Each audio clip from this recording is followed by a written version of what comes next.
नाम के गांव में सुब्बैया नाम का एक छोटा किसान रहता था।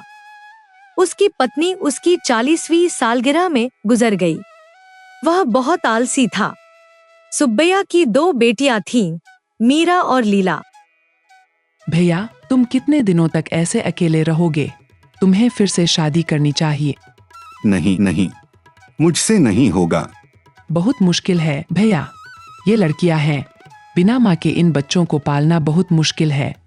जैसे कि तुम कहती हो कि अगर मैं शादी कर लूं तो मुझे पत्नी मिल जाएगी, लेकिन इन बच्चों को माँ नहीं मिलेगी।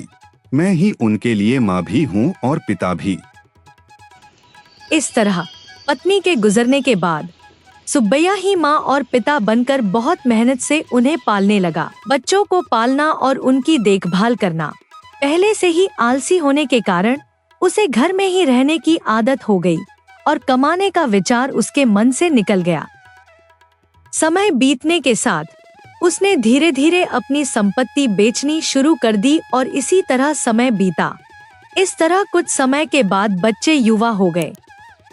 पिताजी, हम दोनों कॉलेज जा रहे हैं।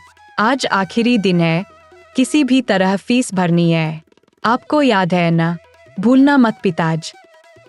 नहीं भूलूंगा बेटी। हाँ हाँ, तुम जाओ, मैं देख लूंगा। तुम दोनों अच्छे से पढ़ाई करो। हम कैसे पढ़े पापा?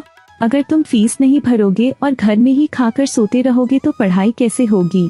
तुम कोई काम नहीं करते, पैसा कहाँ से आएगा बताओ? यह सब तुम्हें क्यों सोचना है, मैं देख लूंगा। आज किसी भी तरह फीस भर दूंगा बेटी। ठीक है पिताजी, अब उठकर कुछ खा लो। हाँ हाँ, मैं थोड़ी देर लेटकर उठूंगा और खाऊंगा। मेरे बिस्तर के पास रख दो। आपके बगल में ही रख दिया पिताजी। देख लो, हम जा रहे हैं। ठीक है, ध्यान से जाना।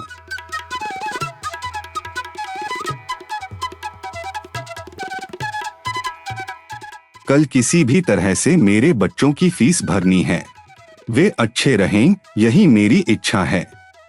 सुब्बैया स्वभाव से ही आलसी था, लेकिन अपनी बेटियों से बहुत प्यार करता था और उन्हें अपने हिसाब से सबसे अच्छा जीवन देना चाहता था।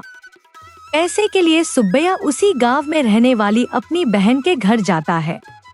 जीजा जी, आज किसी भी तरह बच्चों की कॉलेज फीस भरनी है।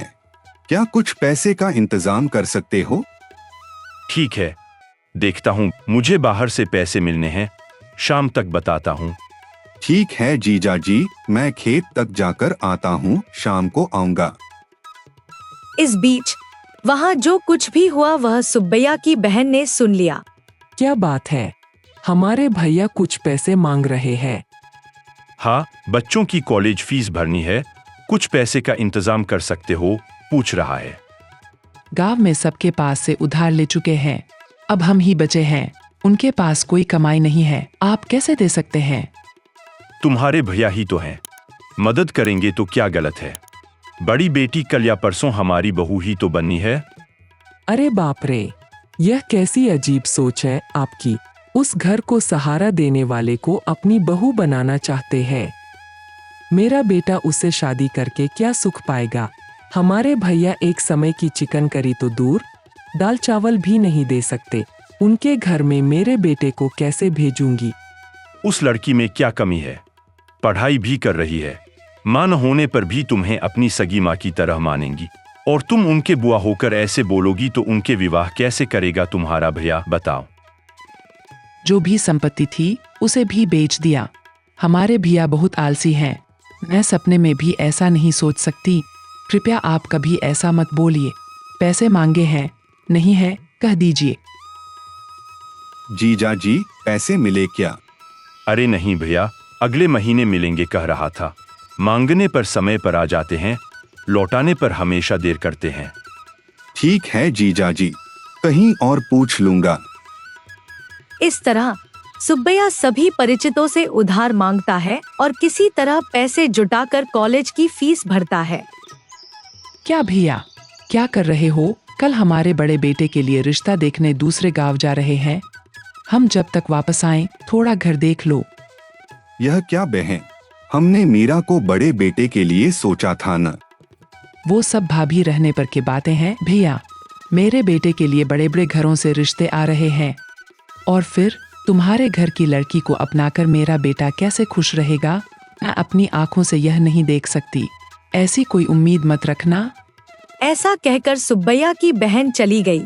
तब लीला ने अपने पिता से कहा, देखो तुम्हारी अपनी बहन कैसे बात करती है।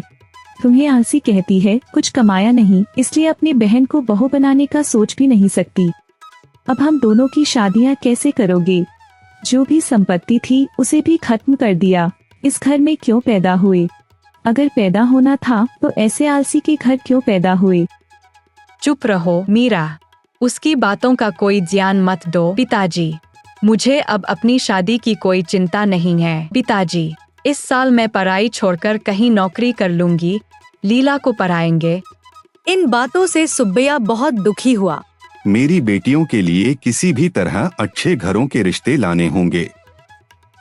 उसने निर्णय लिया कि गांव के अच्छे और संपन्न परिवारों में बेटियों का विवाह कराना ही उनके लिए सबसे अच्छा तरीका है।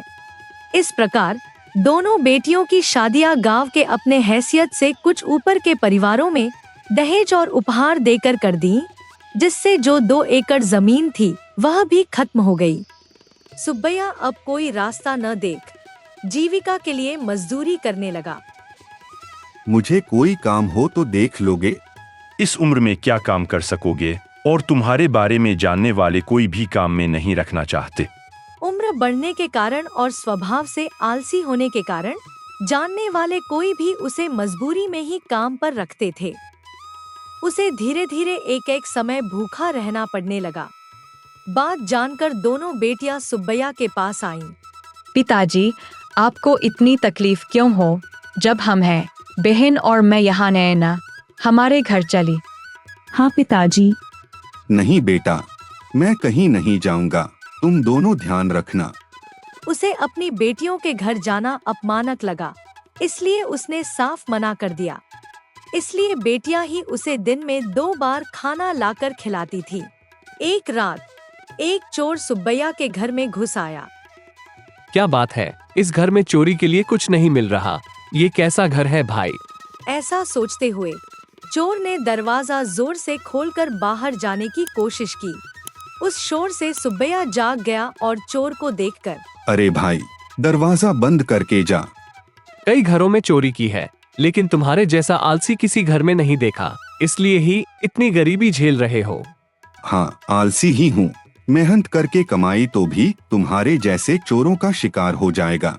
आखिर में चोर के सामने भी मुझे हीनता महसूस हो रही है। काम करना चाहता हूँ लेकिन उम्र साथ नहीं दे रही, कोई काम भी नहीं दे रहा। अगले दिन सुबह सुब्बैया काम के लिए गांव के किनारे एक पेड़ के नीचे बैठा था। क्या सुब्बैया, आज साहब के घर में काम है, आओगे? हाँ रंगा, आऊंगा, चलो। साहब, मैंने बोरियां उठाने के लिए आदमी लाया है। क्या मामा जी, आप किस काम के लिए आए हैं? वह दामाद जी, आप, मुझे नहीं पता था कि आप यहाँ होंगे। आप इस उम्र में किस काम को कर सकते हैं, और फिर आप मजदूरी के लिए क्यों आए हैं? चलिए घर चलते हैं। कहकर मामा जी को घर ले गया। तुम्हारे पिताजी इतनी मेहनत कर रहे हैं, तुम्हें परवाह है या नहीं? पिताजी ने कब मेहनत की है आपको नहीं पता, वह बहुत आलसी हैं।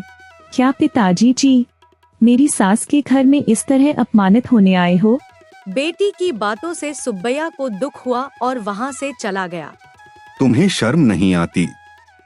तुम्हारी माँ के मरने के बाद उन्होंने तुम्हें माँ की तरह पाल पोष कर बड़ा किया, और यह तुम्हारा सम्मान है उनके लिए।